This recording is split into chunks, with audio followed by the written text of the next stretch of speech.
Mira, Jaume, això de ser bona persona és una puta merda. Què dius ara? Ja t'has cansat d'empatitzar? Sí, et pots creure que un desgraciat ha intentat robar-me el patinet elèctric?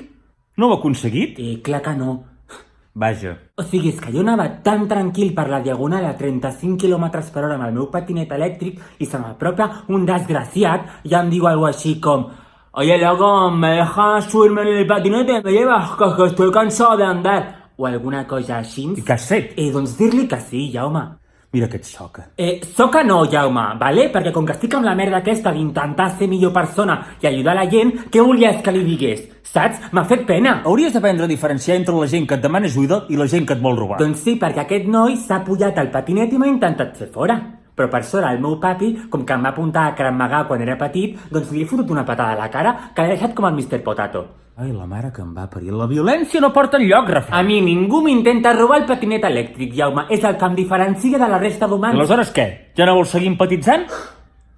Sí que vull, Jaume. Però és que sóc una persona tan privilegiada que és que se'm fa molt difícil, perquè és que jo surto al carrer i a la mínima que veig algú entrant o sortint del metro ja em sento malament, ja empatitzo, saps? I és que és superdur. Ui, sí, és terrible. Ara qui és el que no empatitza? Mira, Rafael, estic fart de tu. Ets conscient de que ets el pitjor ésser humà del món? Ets un puto procapitalista classista de merda? Ja ho sé, però és que mira, sóc així, no puc fer res. Home, pots canviar. Ho he intentat. Doncs no ho has intentat prou. Doncs sí que ho he intentat prou, Jaume. Si fins i tot li vaig dir al senyor que ens lloga la casa que ja no podíem pagar-li més el lloguer. Com?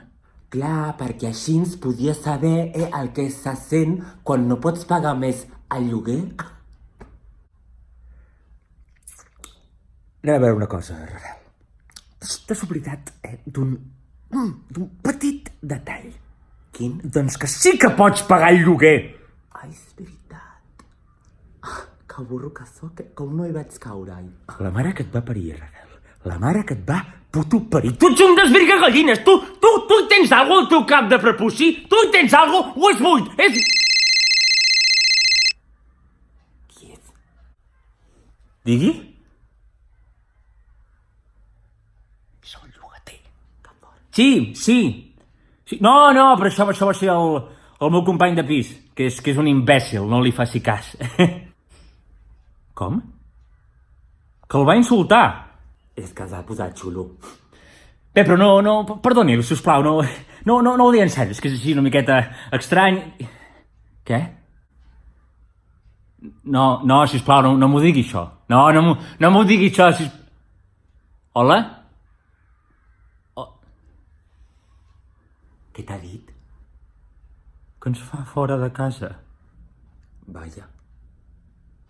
Però ara què faré, Rafael? Però és que no tinc on anar, que ja tinc la feina i els estudis aquí a Barcelona, que és que no puc anar a casa dels meus pares, que estan a prendre pel cul. A prendre pel cul? Quin nom més raro per un poble. Però ets conscient del que acabes de fer, Rafael? Però tu ets puto conscient! Bueno, Jaume, no pateixis, ja miraré de fer alguna cosa, parlaré amb el casero, o si no sempre pots venir a casa dels meus papis, que tenim 11 habitacions de sobres. Encara que t'hauries de canviar de roba, perquè els gossos estan entrenats per atacar gent vestida així. És que en quin moment vas pensar que seria bona idea viure amb tu? És que en quin puto moment? De veritat, la mare que el va parir, cago en l'os pedrer. A sobre que intento millorar, de veritat, quedes agraït. El 25 de desembre, fum, fum, fum. El 25 de desembre, fum, fum, fum. Si canto el vers, sisplau, paga'm un dineral. No puc dependre més de la lotària del Nadal. No necessito més mitjons, sisplau, regala'm els bitllets, m'agraden de tots els colors. La morata del